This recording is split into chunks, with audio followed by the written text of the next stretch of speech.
반갑습니다. 저는 경남교구 신창원 교당 김경원이라고 합니다. 오늘 저는 원불교를 다니면서 느꼈던 점과 변화된 제 모습에 대해 이야기를 하고자 합니다.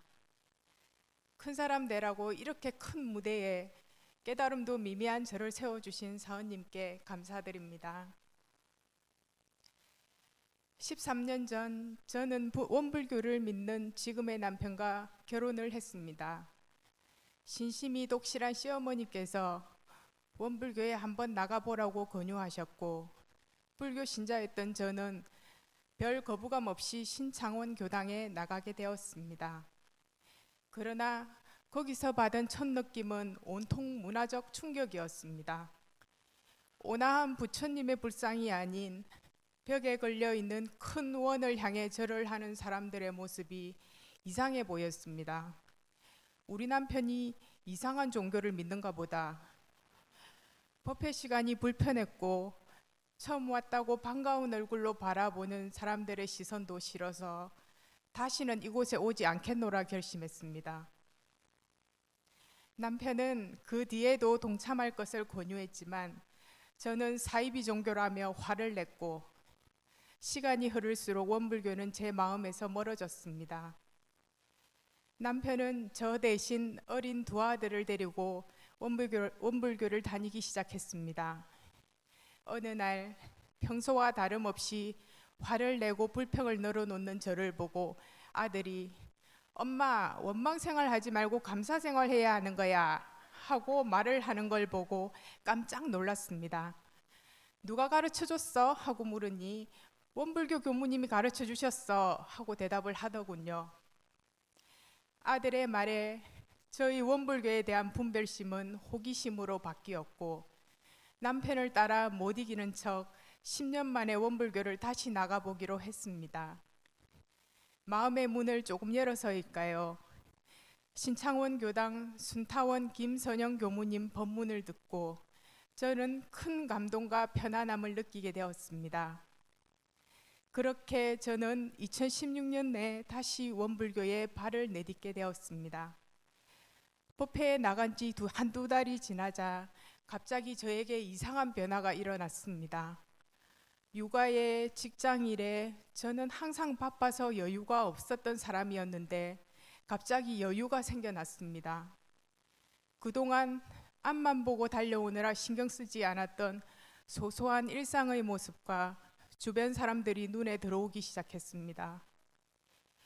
법회 참석한 지 몇 달 후 어느 날 교무님께서 마음 일기를 적어보라는 권유를 하셨습니다.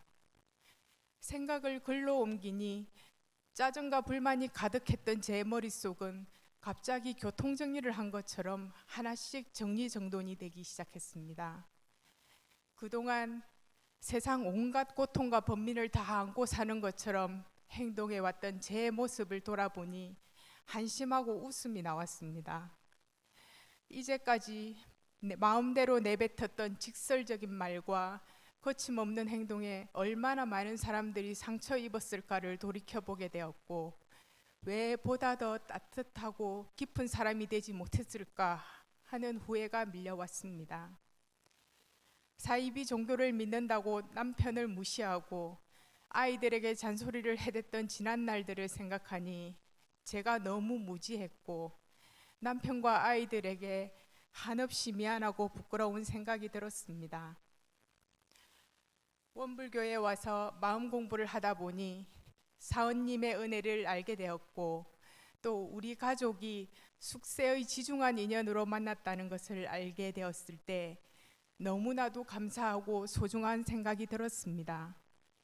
그래서 지금은 남편과의 사이도 좋아졌고 아이들도 무서운 엄마보다는 친구 같은 엄마로 절 대하기 시작했으며 삭막했던 우리 가정이 평화로운 가정으로 변했습니다. 제가 변하니 모든 것이 다 변하더군요. 모든 문제의 원인은 저에게 있다는 걸 알고 나니 그렇게 마음이 홀가분할 수가 없었고 삶에 대한 자신감이 생겼습니다. 그동안 한없는 은혜 속에서 살면서도 감사하지 못했고 소중한 인연들을 챙기고 사랑하지 못했으며 물질의 유혹에 쫓기듯 살아서 정작 제 마음을 잘 보살피지 못했다는 것을 참회했습니다. 이젠 일요일이면 우리 네 식구가 함께 교당 가는 것이 저에겐 가장 큰 기쁨이고 가장 행복한 시간이 되었습니다. 제가 뒤늦게나마 원불교를 통해 얻은 이 깨달음의 씨앗이 오늘 여기 모이신 분들뿐만 아니라 온 세상에 널리 퍼져서 세상 사람들이 모두 이런 세계의 주역이 되어 행복하고 사랑이 가득 찬 삶을 누리기를 기원해 봅니다. 감사합니다.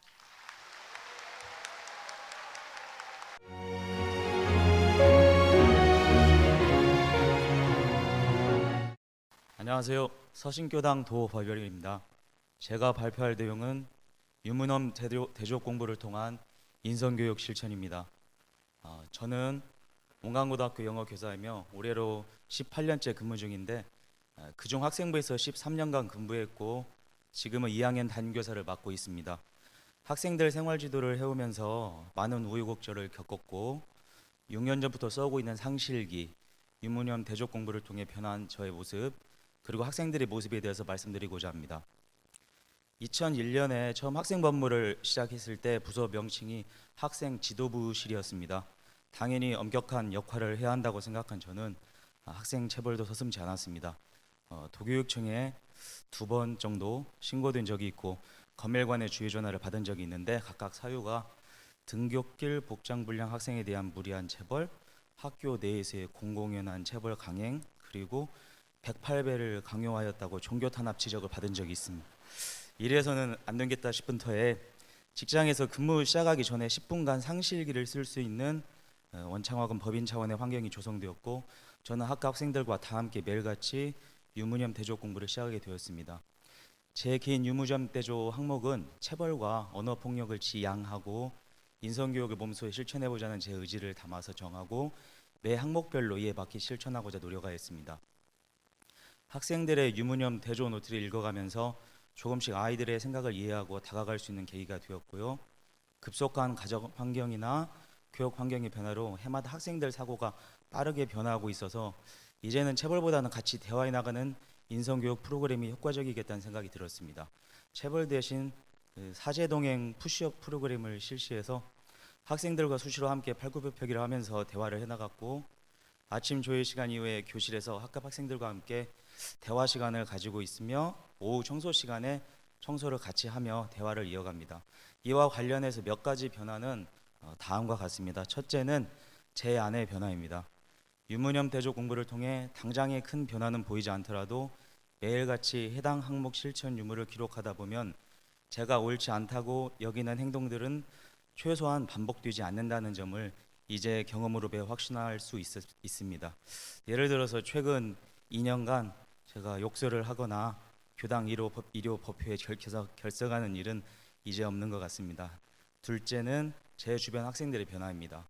반 학생들이 학급 단체 카톡방에 저를 끼워주게 되었습니다.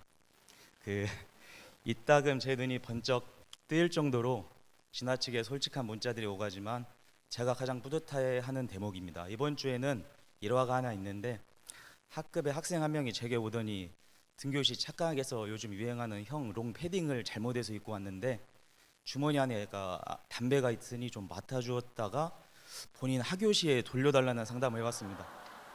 무척 황당하기도 했지만 이런 일련의 의미 있는 변화들이 모두 사제지간에 비밀 없이 터놓고 대화할 수 있는 분위기 조성 때문이라고 생각합니다.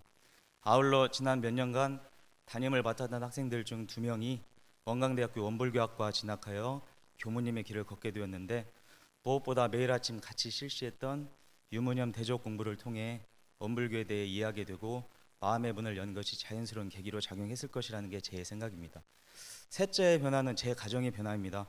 작년부터는 매일 10분 이상 독서하게 하고 매일 온 가족이 모여서 대화의 시간 갖기 등의 가족 공동 유문엄 실천 목표를 정해서 같이 지켜나가고 있는데 가족들이 점차 유문엄 대조 공부 의미를 이해하고 같이 실천해 나가고 있습니다. 최근 제가 새롭게 정한 실천 항목은 탈핵교육 실시하기입니다. 나라 관심이 집중된 사드 배치지는 원불교 성지 성주입니다. 제가 보니 성주인 성주도시라서 개인적으로도 애착과 관심이 가는 곳입니다. 이런 곳에 사드 배치를 반대하기 위해서 내가 원불교 교사회 일원으로서 할 수 있는 일이 무엇일까 고민 끝에 실천 항목을 탈핵교육으로 정하고 수업 시간에 직간접적으로 학생들에게 러일 전쟁, 청일 전쟁 같은 역사적인 사례를 볼 때 한반도가 강대국의 이권 싸움의 현장이 되었을 때 끼친 엄청난 재앙, 예를 들고 또 사드 배치 불가론을 교육하고요. 나아가 후쿠시마 원전 사고하고 경주, 최근의 포항 지진 예를 들어서 핵 발전소의 위험성에 대해 설명하고 궁극적으로 탈핵만이 이 좁은 한반도에서 우리가 살 길임을 지속적으로 교육하고 있습니다. 교사는 학생들을 엄하게 다뤄야 한다는 스스로의 생각이 갇혀서 학생들과 마찰을 일으켰던 제가 이제는 제자들과 같이 어울리게 되고 같은 목표를 바라보며 학교 생활하게 된 계기는 나만의 유무념 대조 공부를 실천을 통해서 이룰 수 있었다고 생각합니다. 기영도시에 먼지투성이의 푸른 종이는 푸른색이다. 어떤 먼지도 그것의 색깔을 바꾸지 못한다라는 구절이 있습니다. 제자들의 먼지같이 사소한 흠을 볼 것이 아니라 푸른 종이 그 자체인 제자들을 올곧게 바라볼 수 있도록 앞으로도 이런 유무념 정진을 통해 제 마음을 실천해 나갈 것을 이 자리에 모인 교도님들 앞에서 다시 한번 약속드립니다. 경청해 주셔서 감사합니다.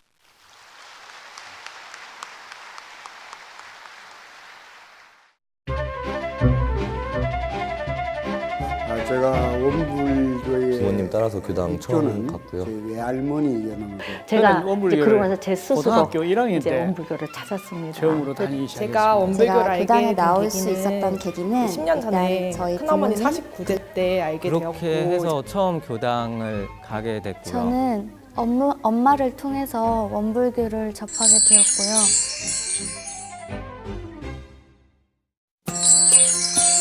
TV 감상담은 여러분들과 함께 만들어갑니다. 참여를 원하시는 분은 직접 촬영한 영상을 아래의 연락처로 보내주시기 바랍니다.